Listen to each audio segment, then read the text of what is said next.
about your mental health, your physical health, and, you know, if you like your life or not.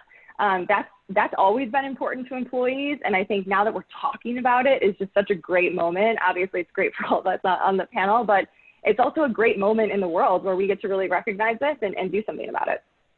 Yeah, thank you for sharing that. One of the trends, you mentioned something that was really interesting around just the forcing companies and leaders to think about productivity and looking at it in a different way. And couldn't agree more. A lot of the most interesting conversations that I'm having right now are with heads of finance and heads of HR, where they're really forced to collaborate and think through these things. And, you know, when companies in growth mode, bottom line, numbers, there are different ways to measure that. So I really appreciate you bringing that up. That's interesting. Laura, how about you? I know you have some thoughts on this topic for sure. Well, what I think COVID has done is it's accelerated companies' willingness to talk about mental well-being.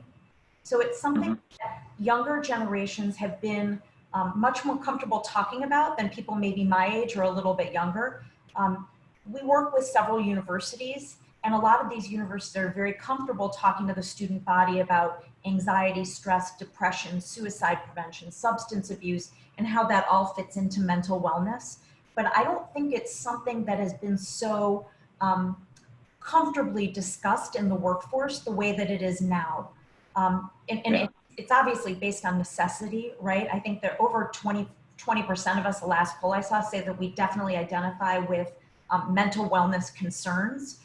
That's a statistic we would not have been speaking of 6 months ago so publicly. Right. So I think the fact that it's accelerated the comfort level in speaking about this is really important. And now I think it becomes a responsibility of a lot of people that are on this call to figure out what we can do about that. Because the dialogue is a really good first step, but then it's how do we execute on it? Just as a quick sidebar, I happen to also run a nonprofit organization that raises money for breast cancer research.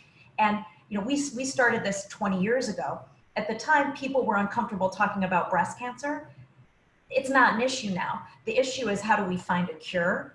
And that's how I feel it's very similar to that in terms of mental wellness. Okay, now we're talking about it. Now we might not find a cure, but how do we attend to it? Because just like people have colds and they have fevers and they get well, you know, mental wellness is a continuum like that too. So let's just make sure, you know, we catch it when we have the sniffles, as an analogy. And so people don't get to an extreme of manic depression and suicide and that type of thing. Oh, that's super helpful. Laura, I'm just curious, have you seen any trends as it relates to different in general? Because I know generations will, for better or for worse, they'll look at perspectives differently. And I know that just in general, millennials, Gen Z, me personally, because I'm in the middle of not those two, the ones after that or before that, talking about mental health as a category. Have you noticed just in your work an increase in a willingness in employers to talk about this topic more openly? Yeah, we've been, yes is the quick answer. And we've been working with a lot of companies and really diverse companies. And by the way, we work with diverse companies in different ways. So I'm a former trader. I could speak to Melissa about what it's like to have a bunch of prop traders, and they probably also have a lot of programmers. That discussion would be a lot different than if we were talking to law firms and the way that we would work with the law firm. So we try to bring our product to our audience in the right way. But Jim, yes, a lot of businesses are thinking about this. What I'm saying is they're at least sniffing around and trying to figure out how to attend to this. But HR professionals are really busy right now. So in some cases, like childcare for their staff is going to take precedent over mental well-being, but at least there's a lot of homework being done. Yeah. Thank you, Laura. Sure. Melissa, what have you guys been working on over there at Top Step Trader? Yeah, so completely agree with what both Laura and Colleen said, but to kind of build on what Colleen said, I would say, I mean, the list is a mile long, but for us, probably the biggest mindset shift and, you know, COVID being the catalyst for this was the realization that, one, people do not need to be in the office to work effectively and to be productive. And also coming to the realization that the majority of our team does not feel comfortable returning to our office at any point in the near future. We did a survey to gauge, to get a pulse on, all of this from our team members. And, 75% of people said they were just as productive at home than they were in the office.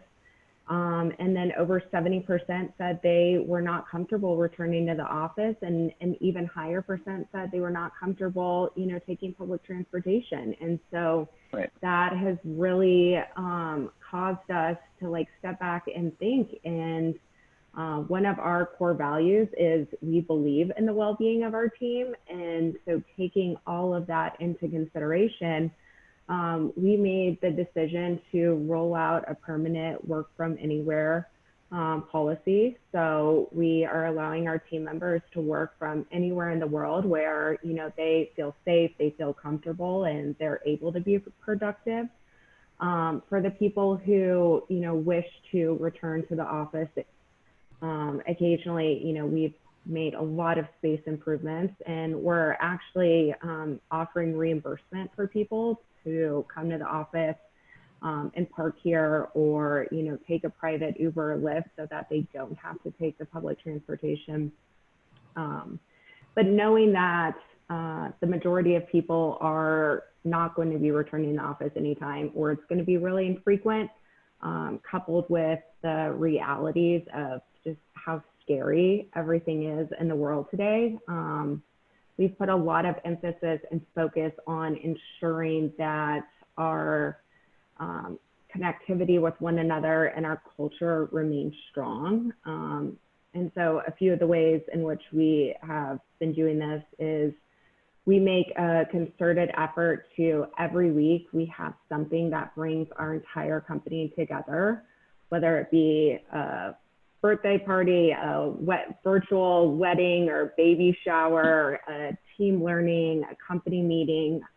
We do something that gets everyone together. And then every day, each department does stand-ups. And this was something that we had in place before, but it's become even more important, not only from a connectivity standpoint and just having that human connection with people, but to also just improve the communication. And it's more difficult right now to ensure that, we have those open lines of communication, because you can't just holler across the office or walk over to somebody's desk. So we do daily stand-ups, and I'm sure when you guys hear the word daily stand-up, you're like, oh my gosh, this is so boring. But we really try and make it fun. And so I will give all the props to our marketing team who has taken this to the next level. Them in particular, they do theme days for their stand-up. So they'll have crazy hair day. They'll do peace, love, and rock and roll. And then my favorite is cheers and jeers. And so they cheer and jeer one member of the team every day. So there's fun things that you can do they're fun and productive and effective. And we've also done a lot of other really cool things. Like we've done a virtual tour of an animal sanctuary. We did a wine tasting, and we actually sent bottles of wine to everybody's home. And we had somebody from, I think it was Gallo, come on and talk us through the wine. So really making that concerted effort to maintain that connectivity with one another has just been the utmost importance to us. Thanks, Alyssa. Appreciate that. Colleen, you brought up earlier, just in your opening comments, around the magnitude of the moment and employers taking a step back to actually breathe and think about the topic of holistic wellness.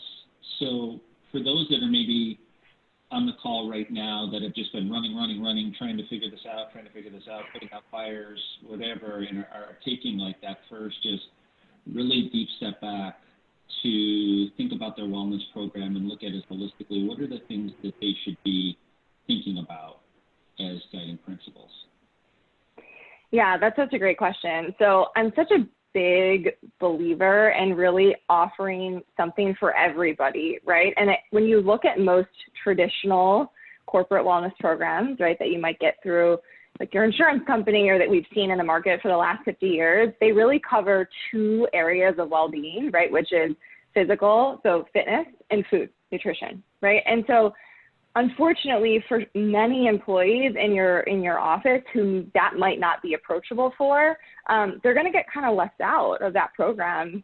And so we're really big believers that, like, in general, well-being, you know, kind of is categorized into these three main buckets, right, which I think I mentioned. So there's the physical, which is obviously super important, and, you know, just my ethos as a person. Anytime that I can get people moving, especially in a way that's approachable to them, I love it. I think everyone should be moving. But that also leaves out some people who cannot, right? Whether that's because of a disability or because they're tied down to a desk all day because that's the nature of their job, right? Like the engineers in our team, they don't get to necessarily be doing a workout class in the middle of the day. So what does that mean? What does other types of well-being look like? And I think, you know, focusing also on the mental well-being, which obviously it's amazing to hear Laura, you know, discuss. I think I was maybe one of the first people in your studio in 2017. And then also the physical, the social well-being. And we're such huge believers. Melissa just gave so many examples of how important that social well-being is, especially right now. We're not connected to each other. We're not sitting in the same room together. And so we have to work extra hard to put those practices together. So on our platform, for example, we've got tons of, I think, 50, you know, live streaming workout classes a week and hundreds of pre-recorded content. But we also have twice weekly social events. So every single Wednesday night, we have game night, which has been, if you would have asked me 6 months ago you told me that we were going to be most well known for virtual game nights and hosting trivia for companies, I would have laughed. But it's become one of the most popular things that we offer. And I think it's so important. Like, people want to laugh. They want to connect. And then every week we also do another, you know, live event. So like last week we had a comedy show. Next week we have a concert. Yesterday we had a skincare workshop. We've done wine tastings. And so, you know, all this stuff is happening on our platform. But one of the biggest things that we noticed during COVID is that companies were like, hey, can you do this thing just for my team? Right? Like, can we do our own wine tasting, or will you host a trivia and our CEO is turning, you know, X, Y, and Z years old? Can we do a special, like, you know, section on his background or, you know, the background of the company? And we're like, sure. And there was just such a high engagement. So we know now more than ever. I mean, social well-being was important before, right? But we got it in a lot of other places. And I really think it's now the responsibility of a lot of employers. Like, we have to keep people sane and healthy, and that's a huge piece of it.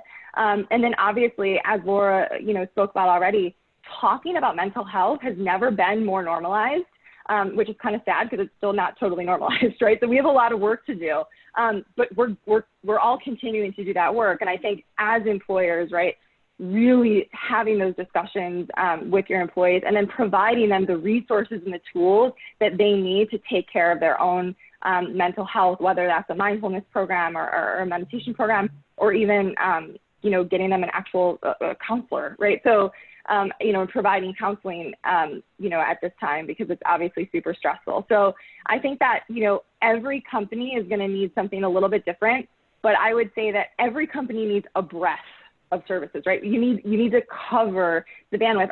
Otherwise, you're only going to get 10, 20% of your population to actually participate, right? And you want all of your employees to participate. You want 100% participation. So if you are like working with a wellness firm and they're saying like, yeah, we expect to get 20% participation, they're not looking at the right thing, right? They really need to be offering something for everybody. And I think that's really important. And you can supplement it with different things, right? But you really got to pay attention to meeting every single employee where they are on their kind of well-being journey. And I think that's going to be the most successful thing that, you know, any HR professional or business owner can think about right now. That's good. It's great insight. Thanks, Colleen. Laura, how about you? The topic of holistic wellness. Tell me what your thoughts on this topic. Well, the first thing it makes me think of is Gallup has done a ton of research on this. They've even written a book, I think it's called like the 5 Essential Elements for Holistic Wellness. And you know, Colleen's hit on most of them, frankly, and our discussion has hit on most of them. Like, one is physical activity, another is financial, and then the next 3, which are career, social, and community, are all relational. right? So that's stuff that we can help with. That's all about building more of a community, whether it be a small community, just one-on-one relationships, or bigger, and then making people feel comfortable having dialogue, whether it be with their family or their coworkers. And so that's what we focus on at Chill. We can't do everything, but what we can do is help people get comfortable with themselves, which makes them more empathic and better communicators with others on a one-on-one basis, and then also better team players. And so that's where we try to focus. And so our emphasis is always on, let's get people meditating. Doesn't have to be for a long period of time. It could be 5 minutes a day, and it will make a big difference. Actually, I just read another study that said meditating 15 minutes a day is equivalent to getting a vacation day a week. So from an emotional standpoint, that's how just these little increments can really make a difference. And by the way, just as a sidebar, I never recommend people binge meditate, especially if they're new to it. 15 minutes, 10 minutes a day is great. Doing it for 1 hour once a week is not the same effect. But that's what we care about. We care about people meditating, and then most importantly, doing it together. In this world where there's COVID and you can't come into the studio, that it seems so silly, but being in a relationship like we are and meditating together really makes a very big difference. And if you're trying to be community, and it sounds like clearly Melissa's trying to do that with her team and doing what sounds like an amazing job, and that's Colleen's business. Obviously, gentlemen, you care a lot about this too. It really does bind people together. You know, so what we've been working on is augmenting our app, so we can have a little video from the CEO or the head of HR saying, hey team, this is really important to us, and let me tell you why. And we know, Melissa, I just know your business better than everybody else's, so we know that, you know, last week volatility was really high in the market, it was stressful, and so let's take some time to internally take the vol down. And that element of customization and being able to communicate specifically to your team, and then to do that collectively, is really powerful. It sort of demonstrates that the people at the top care. It doesn't have to take a long time, and just that little element of customization, I think, increases productivity, which is what, I mean, participation, which is what Colleen was talking about, and it increases efficiency. Well, thanks, Laura. I mean, there's been, you know, to everybody's point, there's been no shortage of opportunities for leadership to be really authentic and have real conversations with the teams over this period of time. And I do think that, you know, a lot of the things that you're saying as it relates to the idea of doing things in community. I have talked to teams where so much has been learned about some of the people in the team because there actually is more time and people are just making a concerted effort to do some of these things together, to do little things like asking how are you, and really meaning it, and being able to actually have the ability to listen, and letting somebody go on for, I don't know, 10 minutes before, you know, zipping off to whatever the next thing because of the time component. But I think, you know, you're all hitting on points and really uncovering the opportunities that exist here in this regard. So I know we've touched on this a little bit, Laura, and I know this is a huge area of passion for you, but can you dive into a little bit more around just the benefits overall of meditation, like some of the scientific stuff that you have chatted with me on in the past? I'd love if you could just share a little bit around this topic. Of course, I'm laughing because I meditated this morning and I used our app, and we have these little 1 minute meditation, like they're not meditations, they're just like educational pieces. So you're going to be the beneficiary of our 1 minute tutorial, mindful minute on the amygdala. So, but you have 2 amygdala on each side of your brain. And what we're now able to see through functional MRIs is that when you meditate, they get smaller. And so what that means is it talks to your prefrontal cortex, and that it's more, helps you be more empathic. It helps you mitigate stress and anxiety.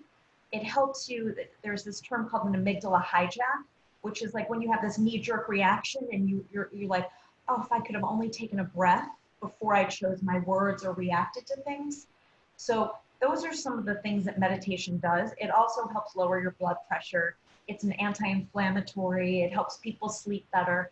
But I think in the context of a COVID world in particular, reducing stress and anxiety is a really big one.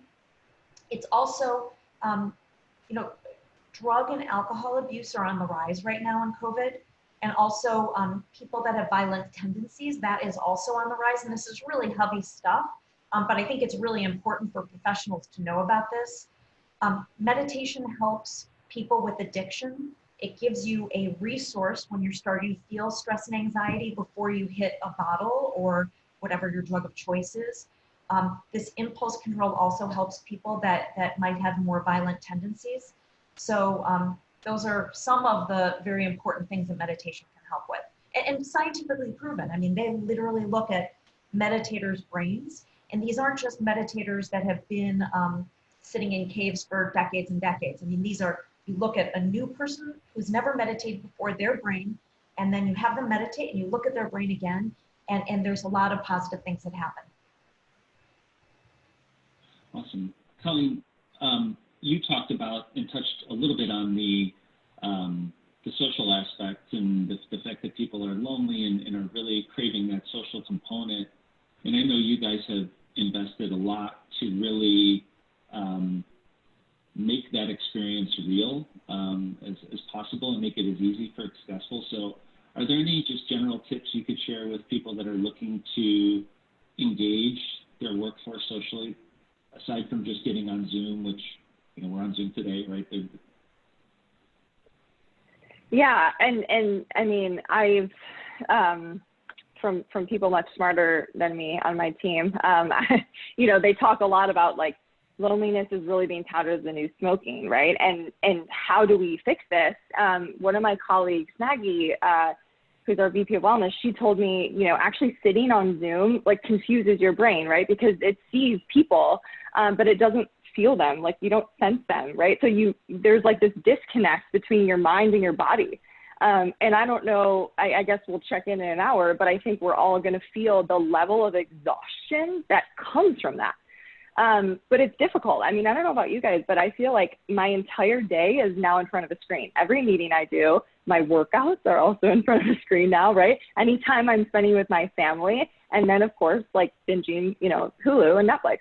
So it's, there's all of those different outlets. We're just always in front of a screen. So I think one of the biggest challenges is like, what can you do that's, obviously going to be beneficial, and a lot of the things that we need to do right now is in front of a screen, but what can you do that's, not in front of a screen as well? So even as simple as like taking some of the conference calls and actually taking them off Zoom, right? Doing walking meetings, on your phone with headphones in, which actually can keep people more engaged in the conversations. When you've been on Zoom calls for, hours and hours and hours. So obviously that's, there are some that are just super low hanging fruit, like getting people outside and moving, especially given it's mid-July and it will be coming to a very, very abrupt end for us here in Chicago. And winter will come and it will be over. So get outside while you can.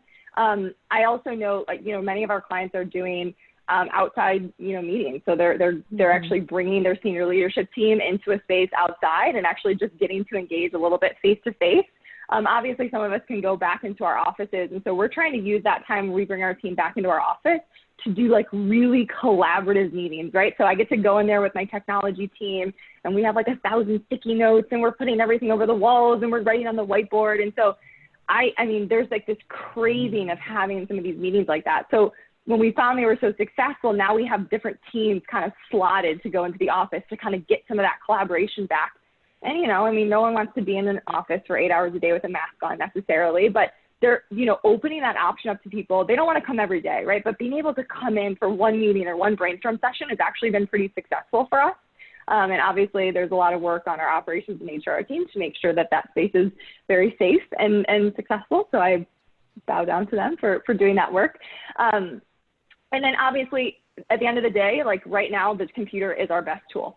So a lot of the ways that we've been trying to get, companies together socially is like we launched at the beginning of COVID a social fitnessing class. And so we actually bring teams together to do a workout, which at first we were like, there's no way everyone's going to want to watch their teammates do. So we decided to lean into like the fun side of this And so we've also made them themed, or we've done like a dance party. We've had teams do literally a hip hop dance class. Our team got to try that first. Let me tell you, I will never forget that moment. It was the best moment of my entire COVID quarantine so far, is watching my team do a hip hop class on video. So there are ways to get people like moving and connected socially on screen, which has been great. And then obviously the events, like we've had, as I mentioned before, we've had such huge success with these events. So, you know, on our platform, we have these weekly events, but companies they want to do them on their own, right? They want to engage with their team in a little bit of a smaller capacity. And sometimes it's just the finance team, right? Or just the, you know, technology team, or just the marketing team from a firm. Most of the firms we work with are a little bit larger, right? So, you know, they've kind of segmented, and the best part is, you know, I mean, you have the CEO or the president of the company as a co-host. So, you know, Laura hit on such an important point, which is if leadership isn't bought in, no one's going to be bought in, right? And so it's so important. I love what you mentioned about what you're trying to do with your app and trying to bring that in digitally. The way that we've done that, right, is say, great, we're so happy you want to do this. If the marketing team's coming, the CMO is going to co-host this with us. And we're going to give you a script. We're going to sit you down through the run through, but like you're leading this, and then 100% of the team participates. And so I think it's super important that as leaders in the company, you can't just say like, thank you to my director of HR for putting this together, and I won't be able to attend. I'm so sorry about that. But it doesn't work like that. So I always tell business owners as well, like this isn't, HR as a function is not going to be able to save us from COVID. They're not responsible for culture, right? They're responsible for giving us the tools to facilitate culture. But everyone from the top of the organization all the way down to the bottom is responsible for keeping it, right, and continuing to facilitate it. And so whatever you do, whatever tool or trick works for you, you've got to get everyone involved and really, really push your leadership to champion it, because that's where, you know, good programs and good companies are born. That's great. Really appreciate that perspective, Colleen. Thank you. Laura, can you share some tools or resources for employers that are struggling with trying to help their employees manage stress? Sure, it's hard to not promote chill anywhere at this point, but even some smaller resources like, you know, what we do in most of our meetings is we go around the room and express gratitude. So in our weekly meeting, I usually ask everybody, they know well in advance, so no one's put on the spot, but can you do a shout out for somebody else who's a part of the team? Right? That doesn't cost any money, and it's so appreciated for the person who gets to express the gratitude and the person that gets to hear it. So that's one easy technique.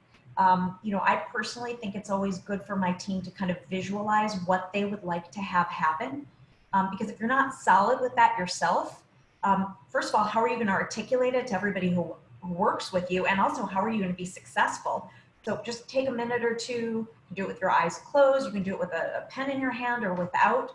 But get solid every day. What would you like to have happen? And it could be something as aspirational as I want to win the lottery, or it could be something as simple as I want to be able to get 5 minutes with Ron because there's something on my mind and I'd like to talk to him about that. So those are two really easy techniques. And then obviously if you can carve out some time, and it does not have to be a lot and it doesn't have to cost a lot of money, but to somehow get your team together to do something along the lines of mindfulness, meditation, emotional intelligence exercises, you will see the results quickly. Awesome. Laura, thank you so much. Yeah. Melissa, what have you guys been doing to just help your employees in general? What kind of strategies have you guys enacted? I know that this is a core value for you, so you must have something good that you're doing. Yes, we do. So similar to what Laura was saying around the importance of, you know, appreciation and emotional intelligence. So we have employee-led emotional intelligence roundtables, which has been, you know, really incredible to, you know, just help people process and, you know, work through everything that's going on, and having that safe space, because it's a scary world out there. And so that's been really effective. We end all of our company meetings with appreciations. We start our big meetings with highs and lows, which really just helps us to better understand, where people are coming from in this meeting. And then, at the beginning of June, with all the Black Lives Matter movement and all that was happening in the world, and we led an emotional intelligence roundtable. There's this emotional intelligence wheel that one of our advisors companies uses from Junto. And we started with everybody identifying an emotion that they were feeling and talking through that. There were, as a matter of fact, some tears, and it was just like a really cathartic experience. And I would be remiss to not address, the long hours that people are working and the stress that's caused from that.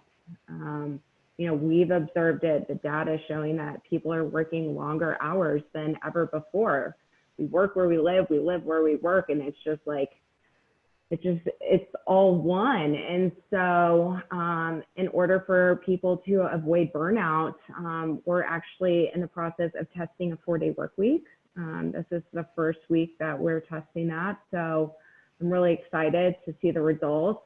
We did a pre-test survey to, measure stress, measure work-life balance, measure, productivity. And at the end of the test, we will remeasure, and if things have improved or even if they've stayed the same, we're going to look to make that a permanent part of our offerings for team members that wish to opt into that. That's great. Thank you, Melissa. And I'm excited for you guys in your journey into the 4-day work week. It's an awesome move, and now's the time to do it, right? You can't make it happen now. When can you? So we're getting close to wrapping up. I've seen quite a few questions come across, and there was one specific addressed to Melissa, but I think it would be really good to just understand everybody's perspective on it, because we've actually adopted as well, is around the business decision that you guys made to do the work from anywhere policy. And specific question was, did the leaders have any concerns about the team being spread across the country in regards to more paperwork, places to pay taxes, and that whole piece? And how did you guys think through that? Yes. So it was decided amongst our leadership team that this was the direction in which we wanted to go. And this had been something that our founder has aspired to for a number of years. He, as the founder, has had the flexibility to what he called work from mountains. And, it took us some time to get there for the rest of the employees, because, there are costs associated with it. There are, risks when it comes to, work comp and taxes. And I'm sure you can speak to that even more, Jim. But, weighing the cost and the benefits, it was something that, we were willing to make the investment in. So we did not make the decision. We did not come to it easily. We looked at all that would go into making this happen, and it was still something that we felt was really important, and that we needed to adapt to the growing needs of our team, and also enabling us to, find talent anywhere in the world. So it won't be easy, but, we're committed to it. That's great. And I think, just to your point, putting it out there is really the first step, that this is something that's desired from a culture standpoint, foundationally. Laura, Colleen, do you guys have any thoughts or anything to add on the work from anywhere question? We had always been fairly flexible where people work, and just a couple more months before COVID hit, we had signed a new office lease that was specifically for office space and some filming as well. But previously, some people were in our studio and some were in a WeWork space, so I thought it was important for us to all to aggregate.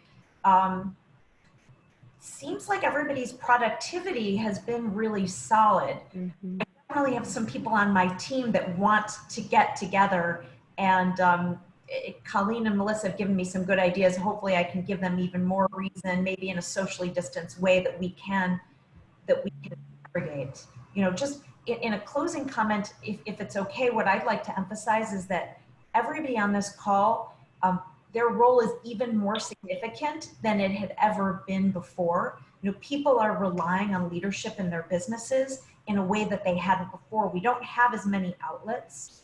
And so everyone here is obviously doing a great job, but your teams need you more than ever, like in a significant, like sometimes life or death sort of way. And so I'm just grateful for anybody that's listening, and all of our guests for obviously having such heartfelt care in what they're delivering. Yeah, and I would comment on the, you know, what Melissa said about the work from anywhere. I think it's important to note, and I'm so thrilled that, you know, as a company, Melissa, you guys were able to enact it. I think it really depends on what type of business you're in. You know, I think we need to recognize that, like, not every company is going to be able to enact like a work from anywhere policy. And you know, I think we have to, as professionals in this space, right, like deliver solutions for, you know, both, right? So we're really encouraging employers to take an omni-channel approach, right? I mean, I don't think technology was ever meant to replace physical interaction. And quite frankly, I don't think there's, you know, anything on the planet that's going to stop people from eventually finding a way to get back together, right? I mean, right now it's masks, and hopefully in the future it's a vaccine. But if it's not, I think, you know, there will be ways that we continue to innovate, probably with technology, to make sure that we have that interaction. You know, there's a lot of research that shows, like, it's difficult to onboard new employees and to give them equal opportunity when they haven't had the opportunity to have those relationships in person. So we have a very flexible work policy. We are in, you know, many states across the country, from East Coast to West Coast. I'm, you know, an executive in New York. So we've been remote as well, right? The majority of our employees are actually on site, you know, in people's offices. And so I can totally appreciate that there's a lot of ways that companies can be flexible. But at the end of the day, there are also going to be employees, you know, I talked a lot about meeting the needs of a diverse workforce, right? And there are going to be a lot of employees that need that interaction. For many of us who have, you know, full houses and families, I know at the beginning of the call, we were talking about my dog might run in, my 4-year-old might run in. It's great, right? It's probably the flexibility and being able to spend more time with our family. And we have a lot of employees that live alone, right? They're by themselves. And so it's not always going to be realistic for every single company to just have a blanket rule across the board. So I think, you know, really deciding, you know, companies are going to have to dig deep into what their core is and what their workforce really needs to be successful, and what they're asking them is mission critical to do. Obviously, I have full confidence that Melissa's team can do that. And obviously, when you're in technology, it just tends to be a little bit easier. But if you're not, right, it's like the nature of your business really relies on people interacting with other people. I think that, you know, we are coming to a place where we are able to develop solutions, right, as a you know, world and as a country, where we're going to be able to get people back on site. But again, let's not miss the opportunity, as I think I said, you know, an hour ago, to really redefine like what that looks like. I would love to live in a world where I can say, go ahead, work from anywhere, and people still show up every day, because that's where they want to be. And I think that's the key. Like, that's what we need to do as companies, right? Let's build a space and a culture and a company where, sure, go work from anywhere. But at the end of the day, the place you want to be is the place that we are. And I think that is what is going to take companies, you know, from good to great. And so that's, I think, what we're really trying to focus on building with our partners is, how do you do that? And I think it's this omni-channel approach of digital and virtual, you know, programming through an app, but also creating the spaces and the places and the means and mechanisms in which people can be together. Because obviously we're humans and we need each other, as much as we don't like to admit it sometimes. Just to add to that, completely agree. Our executive team, you know, we're talking about, like, what do we do with this office? You know, we have 9,000 square feet, and we have opened the office up, and there's 7 people here, and it's amazing, and I love it. And I'm so glad to be able to see these people and have these interactions in person. but how, you know, what's next for our office. And my thing that I've stood by is there always needs to be a place for our team to call home. And for those who want to come into an office or need to come to an office, I'm in the office today, but for the most part, I'm working from home, and my husband, my dog, and my 5-month-old baby there. And so it's not the easiest. And so for whatever the reason may be that you want to come to the office, like, we need to provide that. But also to Colleen's point, like, what's next and how do we adapt? And, you know, we've talked about having, you know, renting homes for people around the country for a group of our team members to go work for a week, or, you know, when things calm down, doing a week-long retreat in Mexico with the entire team. So really using this time to innovate and to take that employee experience to the next level. Yeah. Well, a couple things, trends that I've seen just in closing before I turn it back over to Ron is just the adoption of personalized PTO as a habit forming and giving manager discretion to manage those things. And just an increase in the frequency of feedback, you know, and remembering, even if you ask people directly, in some cases they're not going to tell you, so giving people confidential ways so that you can really get the opinions of your workforce as you're going and making these decisions. I think just the care that managers need to exert in regards to just people have different opinions in regards to these two. You know, we just had conversation with, you know, very successful people that are moving forward in light of all the ideas, and very just different ideas in regards to the concept of working from anywhere or the ideas of being from home.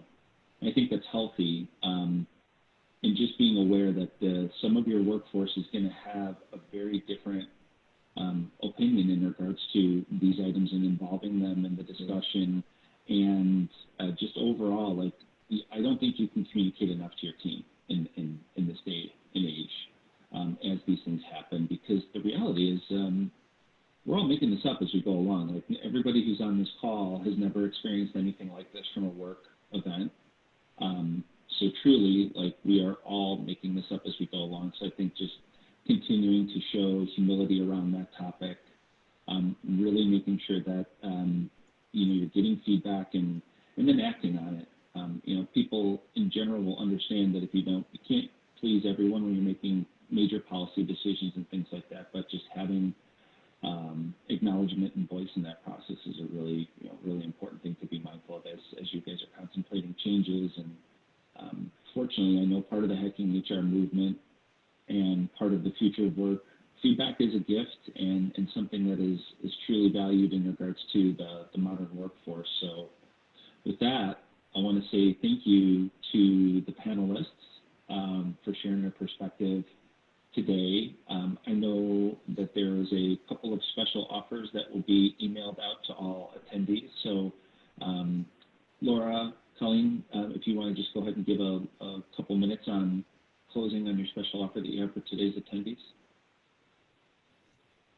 Sure, I'll start. Thank you. We're offering everybody a complimentary month of Chill Anywhere. So you can kick tires on it and see if it's something you personally have an interest in, and if you want to share it with your company, we can talk about that as well. Great. Laura, thank you. Big fan of the work that you guys are doing there. Yep, and I should just say, if anybody has any questions, please feel free to reach out to me personally, Laura at chillanywhere.com. We're happy to answer any questions that you have. Great. Yeah, and same to us. So we have this online platform, as I've referenced. So we're, you know, giving attendees a complimentary month as well. And like Laura, I love to talk about this stuff. As you can probably see, we're pretty passionate about it as founders, right? And so really open to anytime I can geek out and talk about well-being with people who are wanting to do something about it. I would love to. So Colleen at Lulafit's pretty easy. Awesome. Great. Well, thank you. And thank you, Melissa, as well, for sharing all the great things that you guys have going on. I really enjoyed being with you guys today virtually, although wish it were live, but we're making it work. Ron, back over to you. Sure. So before I let you guys go, it was a great discussion. Thank you so much. I really got a lot out of that. We have a few more minutes here because we were scheduled till 1:30. I don't know if you guys knew that or not, but I have a question for you and I'd love to get you guys' take on it. In my industry, in my business, we talk to clients all the time, and what we see coming from them as it relates to process and talent and a whole bunch of other things is that generationally, people are experiencing this time very differently, right? Gen Xers are feeling it one way. Millennials are feeling it another way. Zoomers are feeling it another way. We also see that for the first time, at least in my memory, that companies' historical tendencies to use contractors after or during a recovery probably matches up pretty nicely with the gig economy idea. And I guess my question to you guys is this: as companies begin to look at, I don't really need workspace in order to do my job, as people begin to go, this job is going to change, I'm going to be a contractor. How do you advise the small companies, or actually the medium-sized companies out there, to approach gig workers working remotely? Do you have kind of a secret sauce that you would say, here's one of the things that I would do for the people who aren't going to be traditional employees for you, because their well-being is just as important as any W-2 that you might have had on staff? And I'll let Colleen or whoever wants to start is fine. So I'll start from just like a legal, because we have seen a pretty dramatic shift. So there are companies that as soon as this hit, they made their calculations, they made their pivot, they did shift dramatic segments of their workforce to going from W-2 to 1099, and really needing to be able to do that to just be able to adjust to the potential fluctuations in workforce. So I'd say just at first, if that is going to help your business model, I think really lean into it and really embrace that the opportunity that exists. Because of the uncertainty in regards to going forward and getting people to commit budgets and things like that, and really making sure that from an overall setup that you have a clearly defined experience for those people that are not W-2 and people that are, and ways to bring them together. There's a lot of different ways that we've helped companies do that, either through utilization of common technology platforms that really remove the overlap between the independent contractor and the W-2 experience. And then from just a benefit standpoint, I've seen some of our clients do some very creative things to recognize the need to attract and retain the gig worker, for lack of a better term, and be happy to share some like specifics or companies that you could point to that are really, really doing that well offline. Awesome. Yeah, so it's interesting that you said that, Ron. We've actually gone so far away from having contractors. I think, obviously anytime you can, build a business and an infrastructure where you can have mostly W-2 employees, especially we do a lot of services. And I've spent the last really 6 years doing that. And mostly it's because my experiences when I was dancing professionally and working as a contractor were so poor. I mean, it was just really not treated very well. And so I would say if you are going to use kind of like that gig worker or, have a contractor, first and foremost, treat them like a human. They are part of your team. And if you don't treat them as a part of your team, I'm a very strong believer, and Jim knows this about me. This is a family business. My husband's the CFO of the company, and we're really, really big on like everyone in my company is an owner of my company. And I want them to think and act like an owner because they're out there representing me personally with every single person that they interact with. And that includes your contractors. And so, if you're going to offer your employees really something, figure out a way that you can offer it to your contractors. When we've had contractors, they're on our Slack channel, right? They have access to some of the perks. They're invited to every single event, right? Every holiday party. They also get to bring their +1. Like there's not such a stark difference culturally.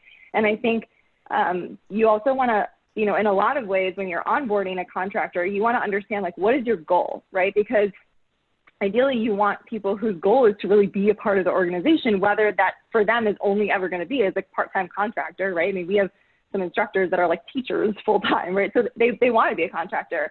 but then you can set up expectations, which I think is super important whenever you're working with a contractor. And then you can help them grow into the role that they want. So a lot of the, contractors that we've worked with in the past, they've now worked their way up into full-time status at our company, and really, been how we've bridged from going from, almost a majority of contractors to now, I think we only have 4 contractors our entire company, right? And, that we had, at one point, I think we had 75. So really taking this huge shift, and it was those people who worked with us to get from, contractor to part-time to full-time. So I know that this tends to happen when there's an economic downturn, but I think at the end of the day, you want to really, really try to, these are your people and your people are the most important part of your business, whether they're working for you full-time or not.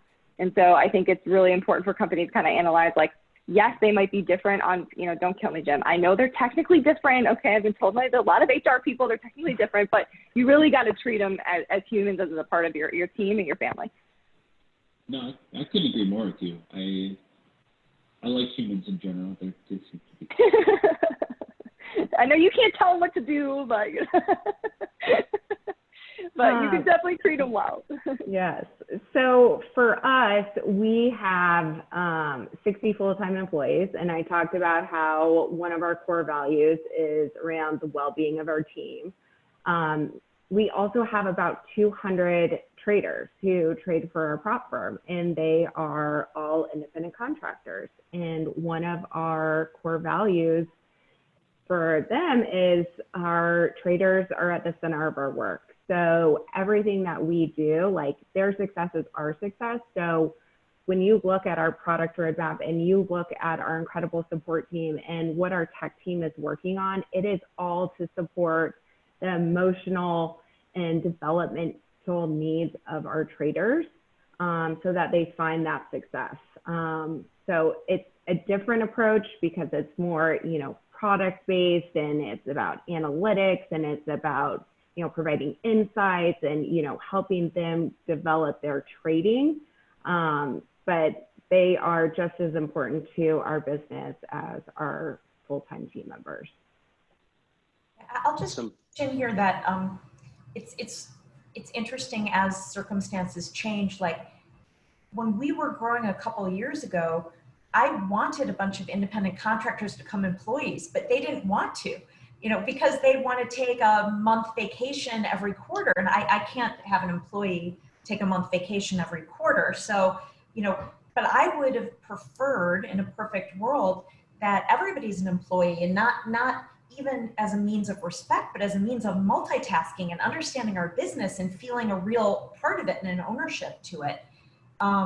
Now economically, we're in a place where it's perhaps better to be leaning more into part-time workers that have very specific specialties, but it's not, everybody's invited to all of the activities that we do. And if somebody is hired to be a marketer, but they have views on content or anything else we're doing, those are, I would like everybody to be comfortable with all facets of the business, especially when it's an entrepreneurial venture that's still in its early stages.